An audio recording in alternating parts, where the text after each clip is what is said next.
So if you want to see how I created this look using the Sugarpill Pro Palette, just keep on watching.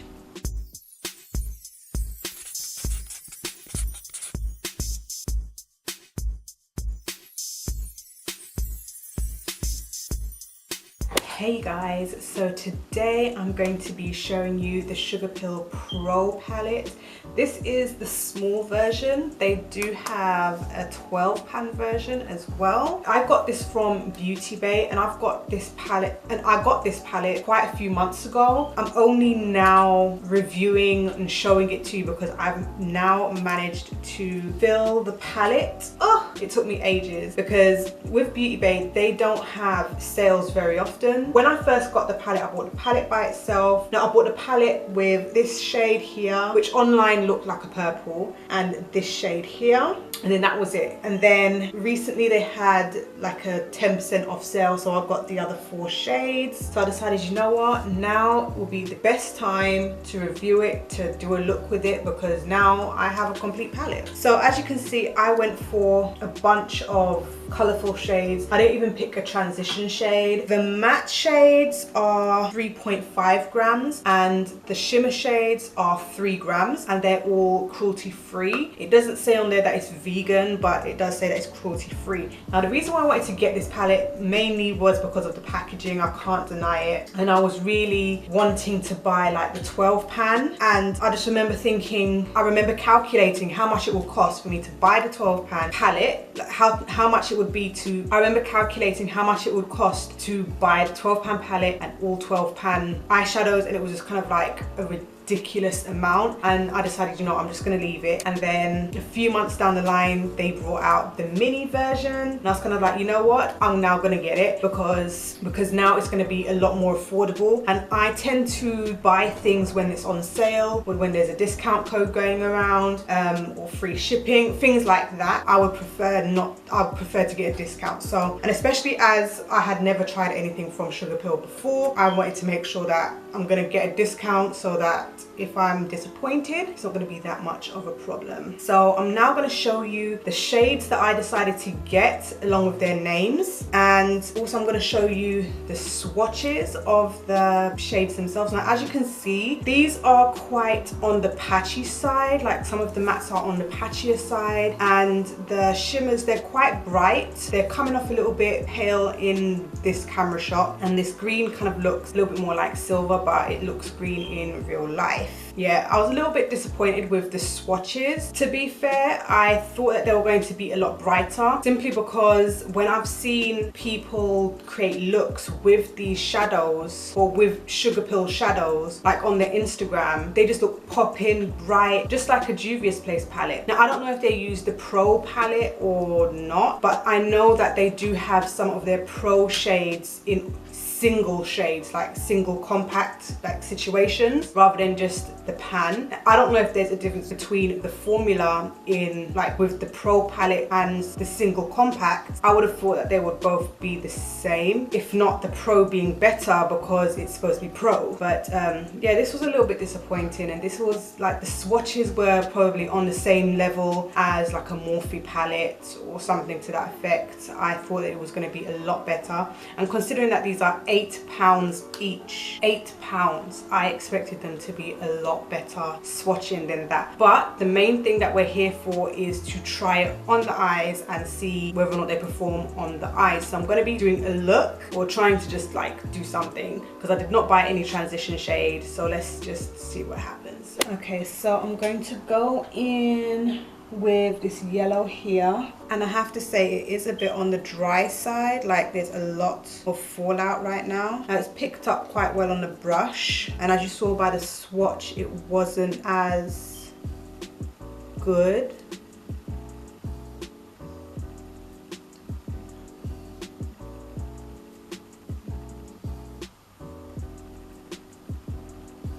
So what I've done is I have put on some concealer, but I have not set it.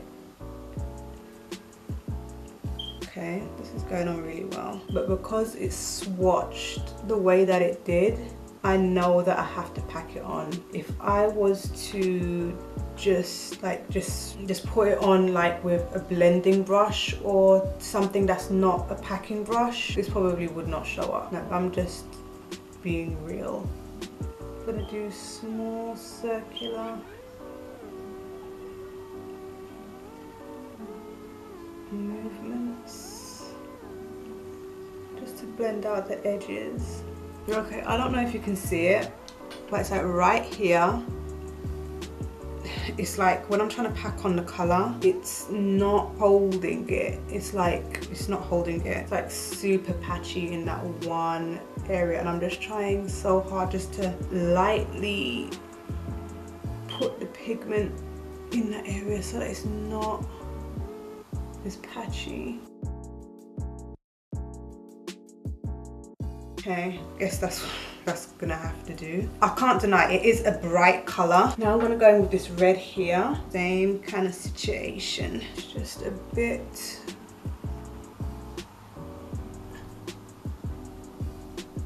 Oh no, that red went up a little bit too high. But I can fix it, I think.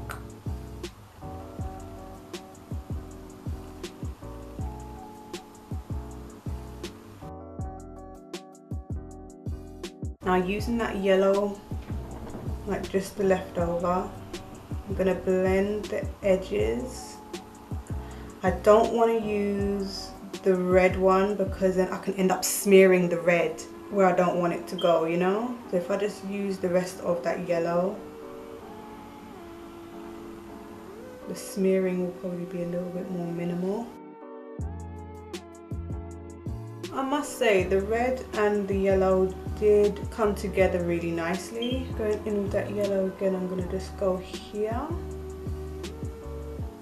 Okay, so now I'm going to use my Revolution Conceal and Define. This one is running out.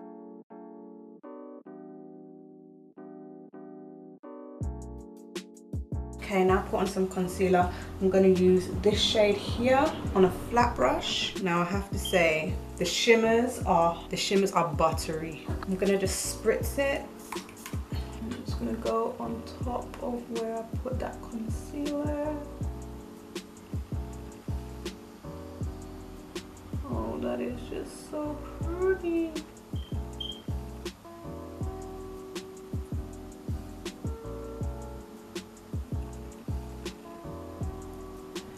One thing I have to say is that there wasn't much fallout like on my face. I don't know if you can see any because I can't see any.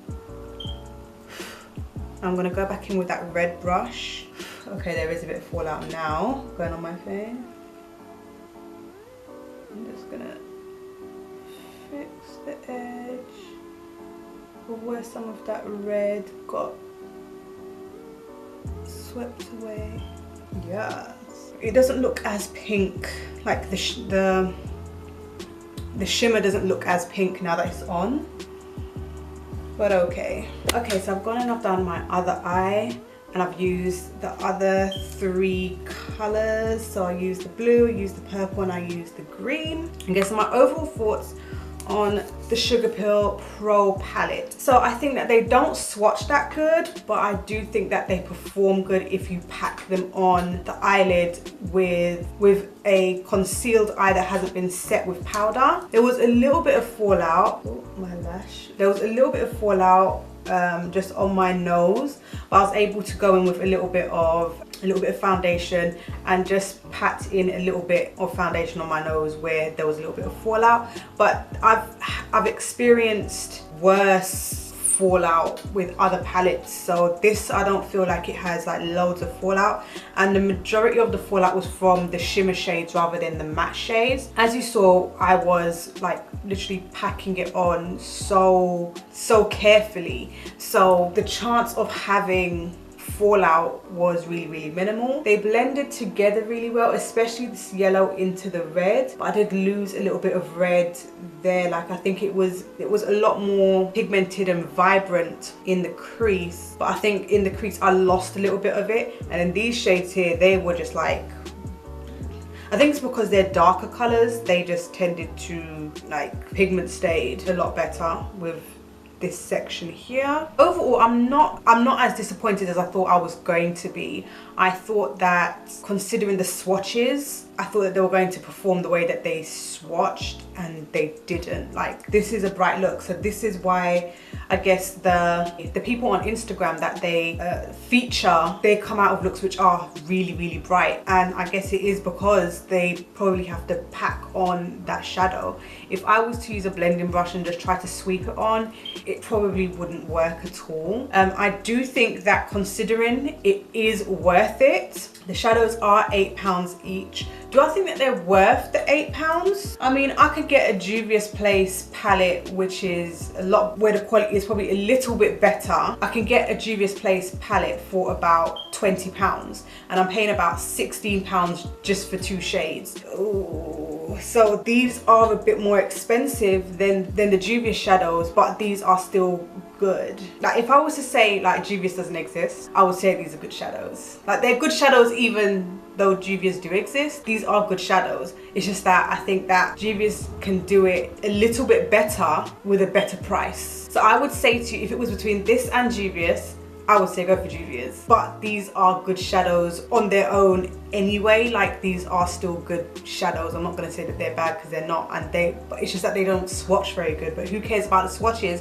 when they perform well? I guess that's my situation there. But I would definitely, I think I'm going to do a Sugarpill versus Juvia's Place. I think that that's what I'm going to do. I'm going to create a look with Juvia's versus Sugarpill, and I was going to do the same thing with like Morphe versus Colourpop, because you know how I feel about Morphe and Colourpop. I feel like they're kind of on the same level price wise, but quality wise they're different. So I think those are the next 2 videos that I need to put in my calendar somewhere. So anyway, tell me what you think down below. Do you think that the price tag is worth it? Do you, or would you prefer to just stick with another brand like I've just mentioned, Juvia's there? Let me know what you think, or maybe you already have them. Tell me what you think of the Sugarpill Pro Palette pans. And if you like this video, give it a thumbs up. Don't forget to subscribe, and I'll see you in the next one.